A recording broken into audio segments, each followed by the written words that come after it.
Welcome, everybody, and thank you for joining our student panel today for our ongoing open day. My name is Sowsan Hasan, and I'm a student recruitment specialist here at RCSI Bahrain. Following this event, there will be a live Q&A with our admissions team, which will be on our main page. So you can go ahead and click on that link to join that session.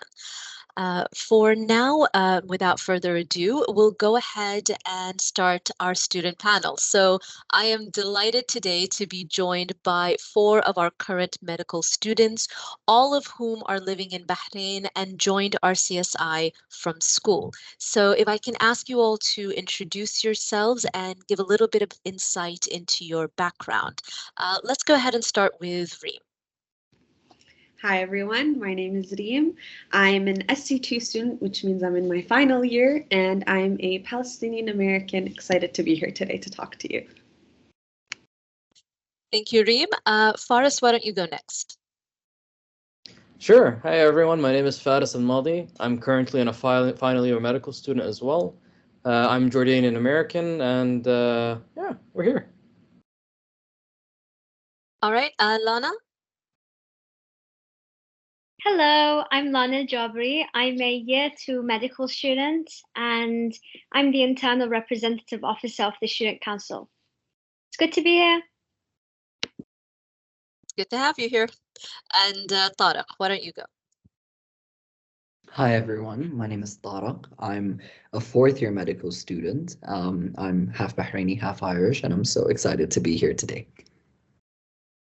All right, thank you all so much for being part of this. We'll go ahead and start with the first section of the panel. So Tarek, since I have you, why don't we go ahead and begin with you? So let's start with something that I think you all have a bit of insight to, which is, what is it that motivated you to go into healthcare in the first place? So, to me at least, healthcare in essence is, interacting with people and sustaining health. What attracted me the most was that, of course, I do love people and I do want to help. I do want to do whatever I can to make sure that someone can live as comfortably as possible. And when I found out that RCSI is literally 5 minutes away from my house, it was the first thing that I jumped at. All right, so it's literally 5 minutes from your house. So you live in Busaitin. Oh yeah. I live right beside the university. Yeah. Perfect. Okay, so Lana, what about you? So what was it about not just medicine, but specifically about RCSI for you? Do you also live 5 minutes away, or? No, I live a good 40 minutes away. But, sometimes, no matter the distance, you have to choose a good university. So what initially drew my attention to RCSI Bahrain was the internationally recognized degree. I think a lot of students would agree that knowing that graduates of RCSI Bahrain get an Irish degree that qualifies them to work in multiple countries is a very attractive and appealing aspect. But what also helped solidify my choice was my mom, who worked for a good number of years at a public hospital, and she always used to praise the interns of RCSI, or the interns that graduated from RCSI. So that assured me that you're getting both a good degree and high quality education. And I know that those 2 previous reasons are very important, but I'm a person who really loves extracurriculars. And the final thing that, sealed the deal for me was in the admissions interview I had to join RCSI. I recall the interviewer telling me that RCSI Bahrain focuses a lot on extracurriculars. So that was it for me. I knew that my interests aligned with the interests of the university, and that's what is important for a person when choosing a university. Okay, great. We'll definitely come back to that. I do want to hear more about your extracurriculars. You are in med year 2 now, right? So next year you're going to start your rotations? Yes, that Okay. is right. Are you excited?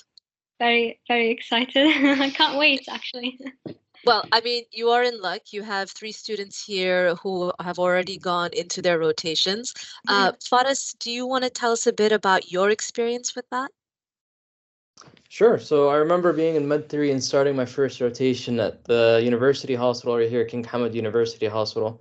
I remember how exciting it was, being at that stage in medical school where you finally get to wear your scrubs and get to go to the hospitals and see patients. It's been a wonderful experience so far. I'm coming towards the finishing line, Reem and I.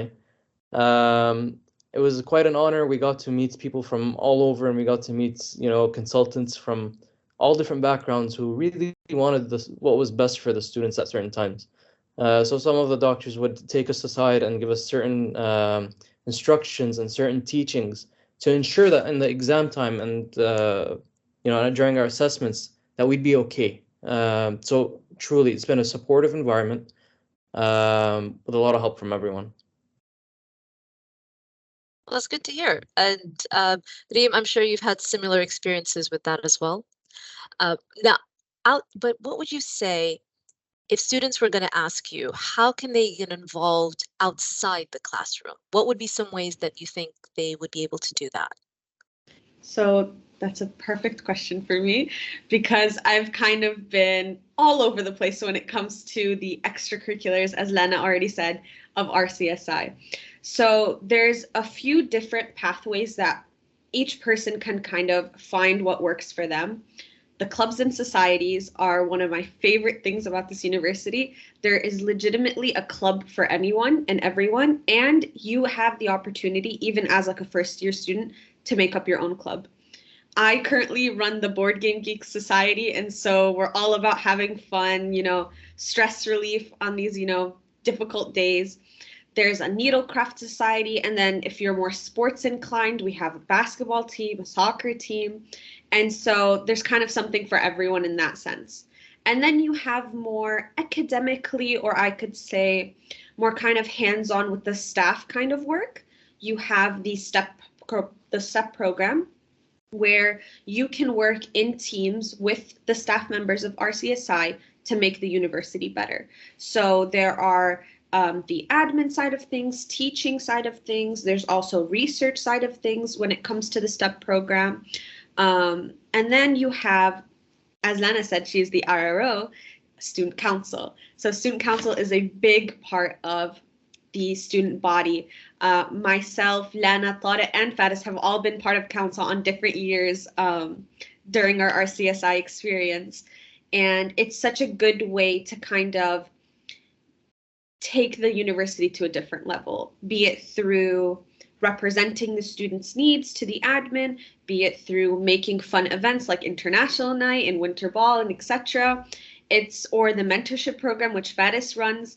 It's a good way to kind of break out of your shell if you are maybe somebody that's not that, inside of the loop. You kind of break your shell and you get connected to everyone, be it students, be it staff, be it even parents when they come to see you at White Coat, when sometimes the medical academic officer gives the speech. It's very, very eye-opening and very fun.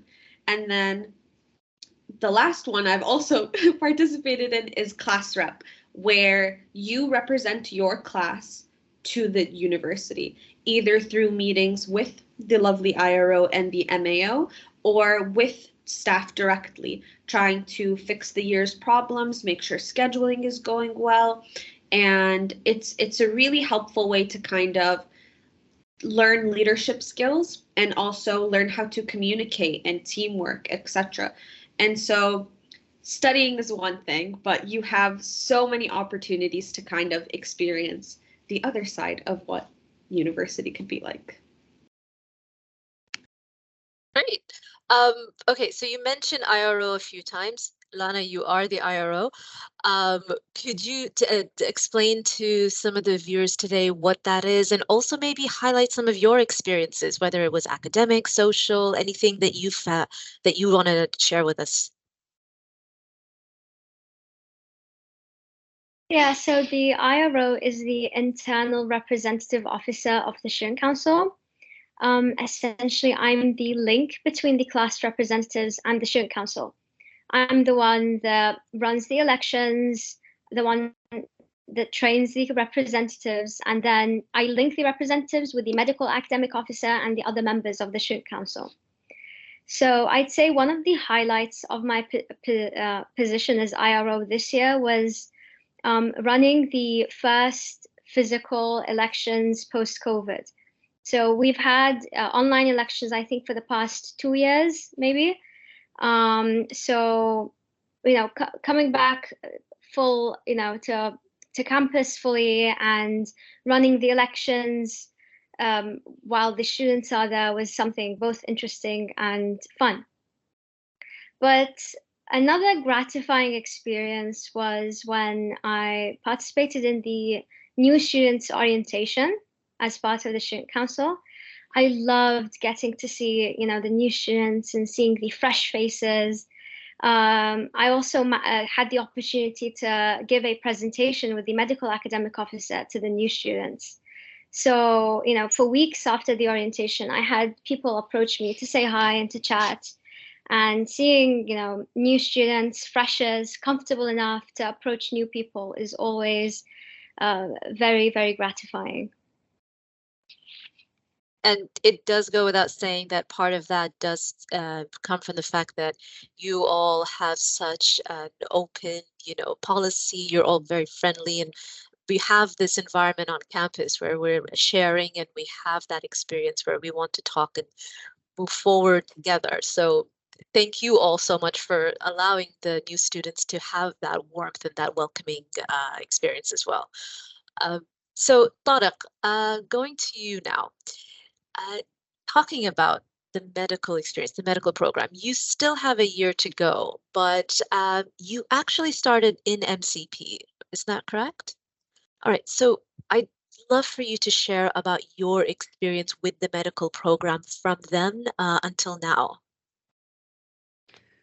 So, my experience, it's been a very long one, I'm not gonna lie. But starting back in 2017 in MCP, and 6 years on, it's been a whirlwind. Being able to have that support from the very beginning, to have all of my bases covered, then moving into foundation and stepping it up a notch, and then moving into actual clinical medicine, it's been intense. But I'm not gonna lie, it has been very eye-opening. I've been able to recognize my own strengths, and understand that, I'm able to persevere through the challenges that come with being a medical student. It's been amazing. I've been able to, reach out to different professors and doctors and lecturers, and being so involved in academic life and pushing yourself outwards into student life has been really fueled by the fact that I have been, at the university since MCP. It's given me a very well-rounded idea of the kind of community that RCSI is, which is a very welcoming one. And it has also allowed me the opportunities to develop and build relationships up, from the ground. Being able to see other people as well join in at, the very initial stages of their learning, be it MCP or foundation year or even year one now, and being able to relate and relay, information to them and help them in whatever way I can, has been very humbling. And I say humbling because it reminds me of a time where I had to seek out support. And I only found that support within, the more senior students. And being able to have that support had really added a sense of comfort to the entire experience of being a medical student. Aside from, the student-sided support, there's also been more than enough support coming from the academics themselves. I've been able to bring ideas to life. I've been able to, again, develop on professional relationships and explore those relationships even further. Since MCP, my confidence and my abilities, which I have sort of contained previously, somehow blossomed. And I think this is something that, you know, we can all agree on, that coming from a very early stage in the medical program, you know, it allows you the chance to grow. And honestly, I wouldn't have been able to do it without MCP. I'm glad to hear that. And it's kind of full circle now, because now you've become one of the senior students that the younger students are reaching out to. And we do see that. We do see them reaching out to all of you, actually. Are you excited for next year, for your last year? Oh my God, yes. You're ready. I really, really am. You know, if there's one thing that, looking back now, that I was so excited for, it was to, you know, finally join, you know, the hospital life and be part of a team. Um, but I think the thing that I'm most excited for now is to be able to graduate and be more active. You know, RCSI has equipped me with all of the necessary tools to be able to join the workforce. And hopefully by next year, when I can finally hold that certificate, you know, I'd be more than ready. You know, it is a quite exhilarating experience to be able to think about how far along we've all come. But you know, thinking about being an MCP and thinking about how 7 years had seemed so dreadful. Looking at it now and reflecting back, I realized that the 7 years, by the time they would have been completed, would have been worth it. You know, it was necessary. And even though it did take 7 years, it flew by.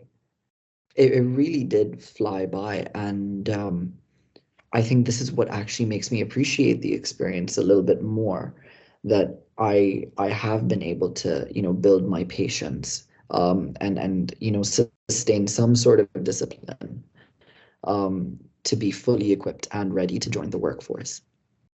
Nice. Great.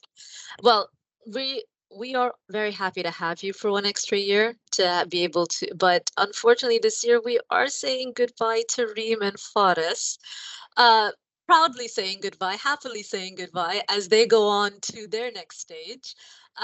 Reem, would you like to share a bit about that pathway and how RCSI has helped you prepare for that as well?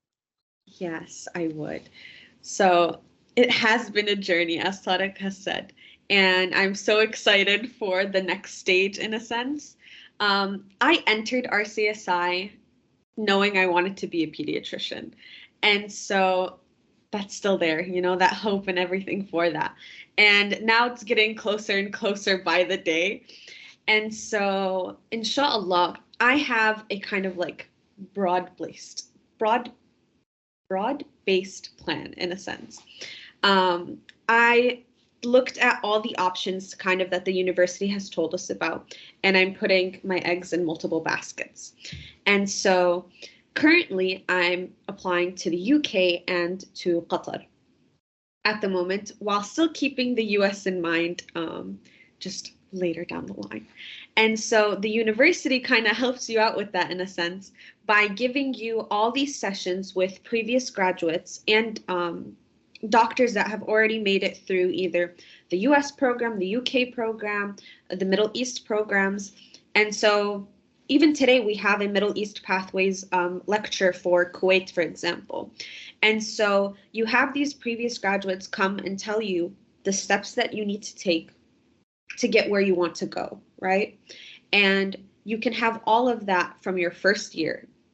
Pop into the careers office, talk to Miss Anusha, talk to Mr. Fadi, and tell them, hey, listen, this is what I want to do. What do I have to do? You know what I mean? They will give you the whole ideal plan of when you should set specific exams, when you should, you know, start sending in your applications, etc. And so currently I'm studying for my iPhone for my Qatar internship, but I also got my first step acceptance for the UK.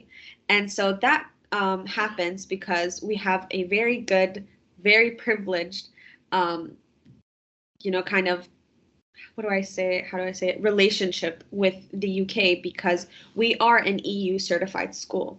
And so because of that, we are exempt, currently our class is exempt from sitting the PLAB exams.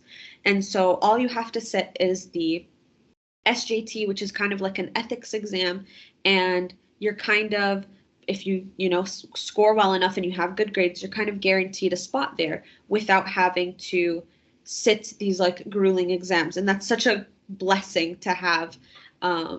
This was available for the batch, I think, previously, and for our year, and I think also for the batch next. I'm not entirely sure, but it's just such a beautiful thing that we have that privilege and that easy access to a very good, you know, program in the UK. And then also for my future plans, you know, Faris is laughing because he's gone through this. For the US, the university also kind of prepares you a lot for if you want to go to the US. So they have different PAL sessions for the STEP exam, the different, you know, high yield topics and what you need to focus on and how do you do well. They give you access to different resources like Pathoma. Everyone gets a Pathoma book if you are going to go the US pathway. They give you UWorld for 6 months, which is an amazing, you know, question bank. They give you, I think, also like free vouchers for some of the NBME exams. And so the university from day one kind of tells you, what do you want to do after us? And we'll help you. We'll guide you to go, you know, down that path.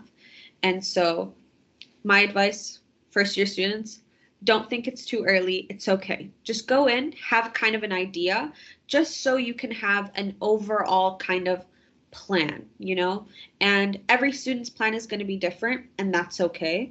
Just, you know, kind of go in, have an idea. The careers office is always happy to help. That's actually very good advice. And yes, we do encourage the students to go in super early. And like you said, the office doors are open. All right, so Faris, as one of our international students, you know, RCSI to date has almost 50 nationalities. So some of the questions we get from our prospective students is, what is life like in Bahrain? How is it outside of the campus? So could you give us a bit more about that? Could you share your experience about life in Bahrain and how you found it coming in? Oh, for sure. So before I speak a little bit about Bahrain, I just want to give everyone a little bit of a background of where I've been before. So I've lived in Saudi Arabia for the majority of my time, and I also lived in the U.S. So when people ask me, "Oh, so Faris, how was your time at RCSI? How was Bahrain?" I always tell them, always start up the conversation with, "It was the best 6 years of my life." Now, from several different aspects. So first of all, the country is absolutely beautiful. The people are absolutely lovely. I haven't met such wonderful, giving people. Additionally, everything is easily accessible. So in Bahrain, everything is within an hour's drive. And to be very fair, the only time you'll need to drive hours when you're going to access the hospital, in which later, you know, things will fall into place. In terms of safety, Bahrain has been so safe. Majority of my friends don't even lock their front doors because it's very safe to walk through. It's very safe at any point of time, really, in Bahrain. The culture is absolutely beautiful, and like I mentioned, the Bahraini people are very, very welcoming. They're a very welcoming population. So, for example, I became really close friends with a lot of Bahrainis, and so I remember vividly once going to one of my friends' houses for the first time. I was shocked, you know, like they had everything set up, and you know, they told us to stay, and we slept over, and they provided everything, and it was just wonderful. And when you really need, they will help you. They will help you regardless, in any situation, actually, even something as small as like a little car crash, or God forbid. They really do help you. And so when I first came to Bahrain, I lived in the student accommodation. I lived in, they call it the HOR, the halls of residence. Living there was absolutely wonderful. There I made some of my friends for life, to which, till now, every day we see each other, we always sit together and discuss study and whatnot. The halls of residence really do give new students the opportunity to mingle with one another, to get to know everyone from different places from around the world. So quite honestly, living in Bahrain has been amazing. It's been quite the honor. Um, and yeah, that's about it. And the campus itself is absolutely wonderful. You have all the facilities you need. And just around campus, so when I first came in FY, around campus was just apartment buildings. There wasn't much around. But now they have a huge plaza next door where they have a whole grocery market, and they have a whole, a variety of food selections and restaurants as well. So all in all, life in Bahrain has been great. It's absolutely wonderful. That's good to hear that. I'm so glad that you had such a positive experience here. We hope that we can, give that hospitality to all of our international students, and hopefully we will see you come back and, maybe as a guest, and give some talks to our younger students a few years down the line as well. All right, so now let's move on to part 2 of the discussion. So at this point, we'll talk a bit about the different support units and the different opportunities that are available to the students. So as you all know, we have many support systems in place. One of them is our health and well-being department. They focus on providing additional academic support, counseling, mentorship, but then also help with mental health. There's also the careers services department, which Reem spoke about before. And as you said, they offer support with your electives, your licensing exams, internships as well. And then you're all familiar with the student services department, as they help to facilitate the many clubs and societies on campus. They arrange many of the formal and informal events, and of course, they help to facilitate for the student council as well. So, Faris, let's start with you. So, would you mind expanding on some of the support units that you've received, but also some of the ones that you got involved with and even started? Sure. So I've been very heavily involved with the Center for Student Success, the CSS. I remember when I first came in foundation year, all I would do was study. All I would do was just study, thinking that's the right thing to do. Lock yourself in the library all day and every day. And then we got our first results in, and I was quite disappointed, to be very honest. So I reached out to the CSS for help. And when I sat down and I discussed with one of the specialists there, we realized that there was a problem not with the fact of the hours I was giving, but rather the way I was studying. So the CSS really does help students with, how to study, how to manage their time, how to just be more efficient, and they help every student in need from all years. So whether you're from first year or in the last year, if you need that support, they're always there.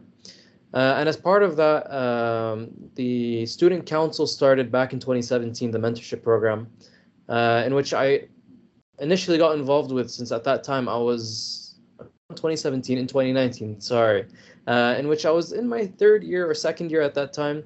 And so I would help, the years below me.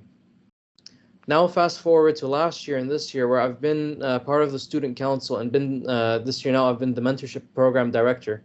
And the basis of the mentorship program is to, one-on-one a younger student with an older student, where the younger students seek advice from the elder students. So how does this work? It's that we basically send out surveys to the younger students, and we send out surveys to the older students. Be like, hey, if you would like to seek advice, or if you'd like to give advice, in what aspects would you like that advice from? And so we go all the way from your careers, so like your future and whatnot, to academic success, to lifestyle success, and just how to make the best out of RCSI. And so we would take the mentees and we would take the mentors who applied with the same similarities or the same characteristics and match them together. So then that way the mentor would provide support throughout the entire year and after the year, actually. So the whole point of the mentorship program is to provide that everlasting support that a student needs.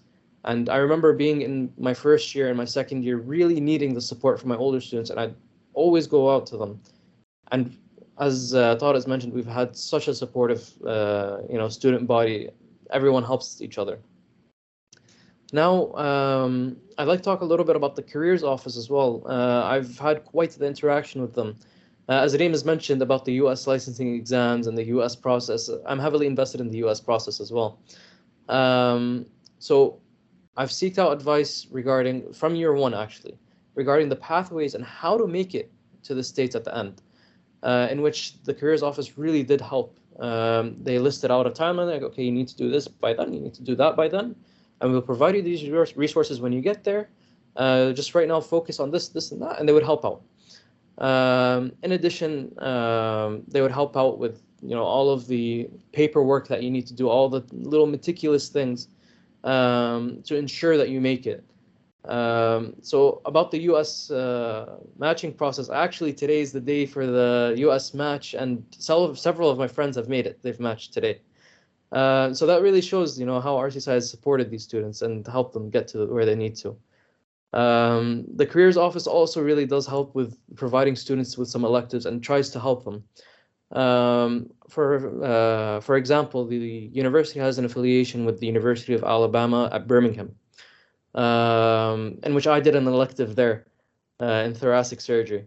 So that's one of the things that they have, one of the connections that they have. They also have a connection with Lahey Beth Israel Hospital in Boston, in which several of students go out there yearly to do electives and match there as well.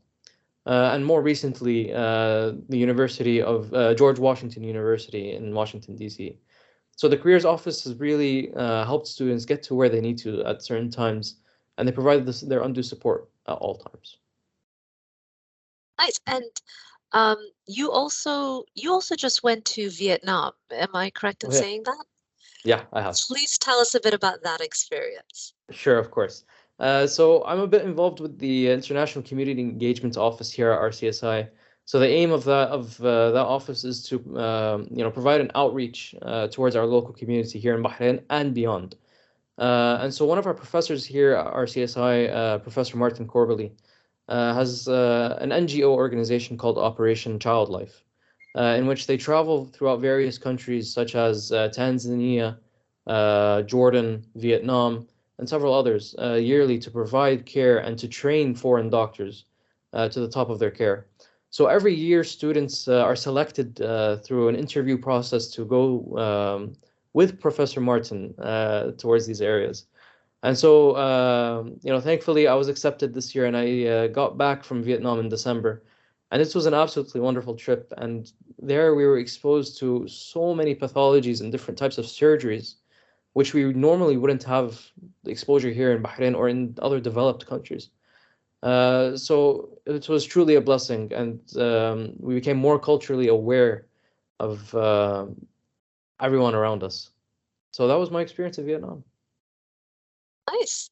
Now, that is true. We do have a lot of opportunities, both internal and external.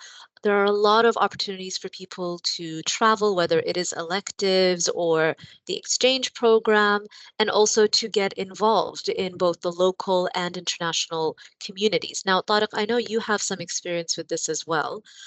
Could you tell us a bit about some of the things that you've encountered or some of the programs you've been involved in?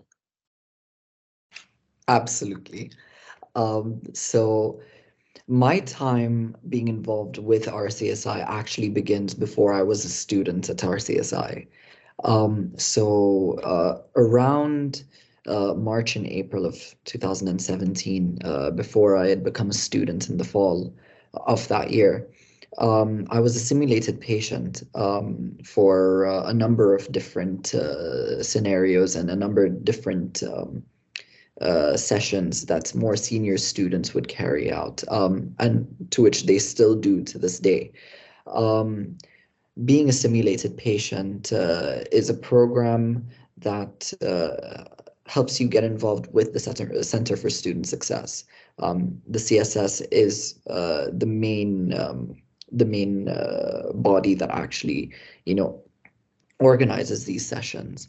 And I remember seeing, what it takes to actually examine a patient physically, and manually and practically, and apply all of that knowledge. And I think it was one of the most rewarding experiences, and one of the most insightful as well. To this day, I'm still involved in that program. I'm still a simulated patient. So I do assist wherever I can, considering that I have the time for it.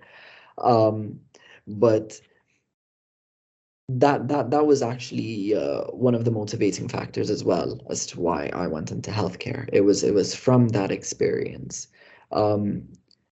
Also, being a simulated patient, you get exposed to different techniques, and different applications of different things as well. Of course, throughout your academic time, you will be able to, practice these particular techniques and exams, but being a simulated patient allows you to, kind of transpose. There is this transposition where you are no longer the person that's doing the examination. You are the person that is being examined, which is, technically a patient. So being able to relate your knowledge to how patients might feel, how you might interact with patients, how you might be dealing with them. It is a very eye-opening experience. The simulated patient program was exactly that for me, eye-opening. More than that, I was involved in the international citizenship program. This is a year and a half long program that promotes reflective practice. Something that's really been introduced into our curriculum is reflective practice. And it's vital for us to be able to carry this out either daily or weekly, or however often, because it allows for, again, insightfulness. It allows for us to become very introspective and think about other people's opinions and evaluate the positions that they were in. It was important for me to do so because not only did it allow me to, think reflectively, but it also pushed me towards engaging with the community outside of RCSI. The local community is very welcoming, just like how Faris said.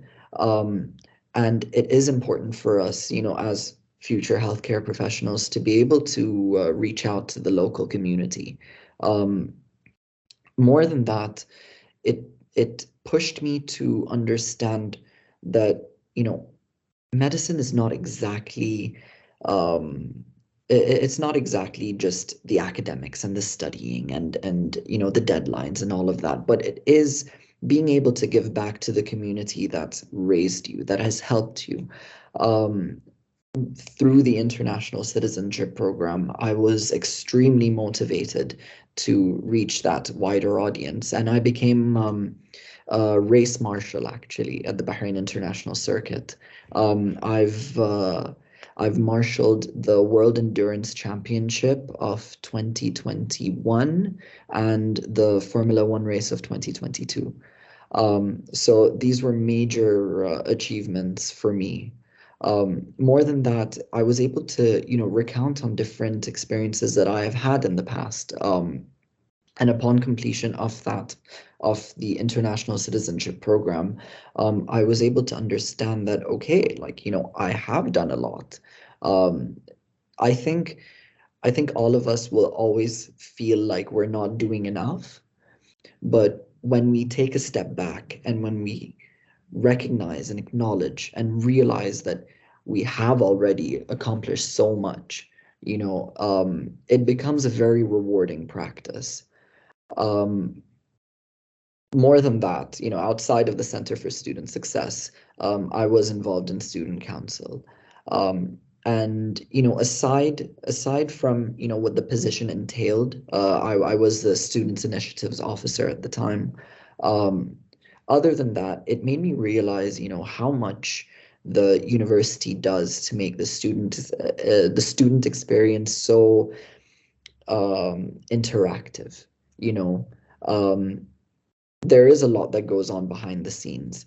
A lot of services that are provided to students go through, so many different levels of approval, and there's a lot of good intention that comes with, the whole student experience. And this is something that when we are involved in the community, the RCSI community, we're able to appreciate how much everyone does to make our lives and our experience so much more enjoyable. Being in student council, I had been able to liaise between student council and academic staff. I'd been able to work with non-academic staff as well to bring different initiatives to light. And it was a very, I keep throwing this word around, rewarding, because that's what the experience is. It's very rewarding. Being a medical student is very rewarding. I think it's all about perspective and how we're able to view it. And more than that, it's something that requires us to look at the bigger picture. And I don't think I would have been able to reach this point if I hadn't been so involved within the RCSI community and the community outside.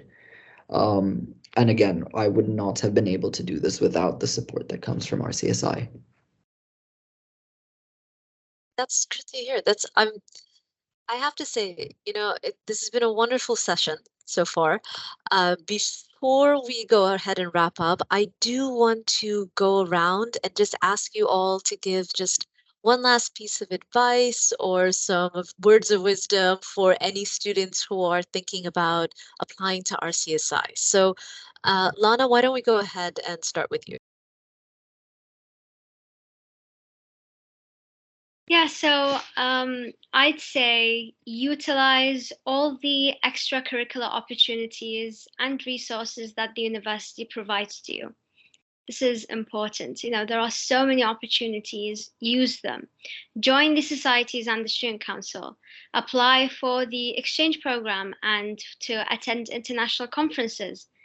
Participate in the community engagement events and in the research summer school. All of these opportunities will not only improve your CV, but will also, de-stress you and make you have fun. So have fun, join those events, learn new skills, have fun. Learning medicine can be fun if you make it. Thank you. Faris? So it's a very long road. It's a very meticulous road, but very worth it. Utilize every little bit of support that you have. You have this university to support you. You'll have your family to support you. And most importantly, you'll also have your friends who will become brothers and sisters to you by the end of the time. Support you. They will become your brothers and sisters, and you will all help one another. So truly, it's going to be long. It's not going to be easy, but bear the storm. It'll be worth it. Thanks, Faris. Tarek? Biggest advice, just breathe. Take it one step at a time. It's important to have enough energy to keep going on. And it's important to realize when your energy levels are going to, reach an all-time low. So be mindful. Recognize that sometimes you may feel like you're not doing enough, but I promise you are. You have reached this point, not for any not for any random reason. you've reached this point, because there are people in your life that are here to support you. There are, different situations that you have been in that motivated you to do this. You deserve to be here, and you will remain to be here. Just take it one step at a time. Remind yourself why you want to become a doctor, why you want to study medicine. It's always important to have that little bit of encouragement that comes from within, and that is just as important as having that encouragement, coming from everyone around you. So take it one step at a time. Remind yourself why you want to do this, and remind yourself that you are good enough to become a doctor. Thank you, Tarek. And Reem. Honestly, I'm so beyond happy that Faris, Lana, and Tarek hit a lot of the advice that I also wanted to touch on. I'll just add this one thing. Don't compare yourself. You made it to med school. You're all smart. You all made it here. Don't compare yourself. Just because person X is going on this way, person B is going on this way, doesn't mean you also have to do that. Take a step back, see what you want to do, see what your plan is, and kind of like don't listen to the noise, Stay true to who you want to be. Not everything's going to work out if you follow what this student does, or if you continuously compare, oh, but they got this grade and I got this grade, and that means I don't deserve to be here. No, everyone is on their own path. And so kind of stick to that and know, you just like Claudette said, it's not by chance that you're here. You know what I mean? You deserve to be here. You have made it this far, and just continue on that path. And I truly, wholeheartedly believe in what Lana said, have fun. It's my last year. Literally, me and Faris, it's our last year. And truly, truly, I am taking every opportunity to have fun. Exams are around the corner, but at the same time, in 5 years' time, in 10 years' time, I'm not going to be going back and thinking about med school and thinking, oh my God, it was so stressful, so like hard and everything. No, I'm going to think, oh, I had fun at XYZ event. I had fun, and I met amazing, awesome, cool people that are still in my life. And so that's what I will tell you. Don't compare. Stay on the path, you know what I mean? And have fun. Every step of the way, just have fun. And it'll be okay. Okay, thank you all. That's fantastic advice, honestly. I'm sure anyone listening is going to appreciate that. I also want to thank you for your time. You all have exams and classes and rotations, and so I do really appreciate you being so generous with your time and with your words. So we'll go ahead and finish up for today. I do also want to thank anyone who logged in and who watched the panel. I hope that you all also gained a lot of information, a lot of inspiration from listening to our students. One last time, I will mention, if you are interested in the live Q&A with our admissions team, the link for that is in the main page. So Reem, Tarek, Faris, and Lana, thank you so much for joining me today. Good luck with the rest of the year. Good luck with your sessions, and I hope to see you all very soon.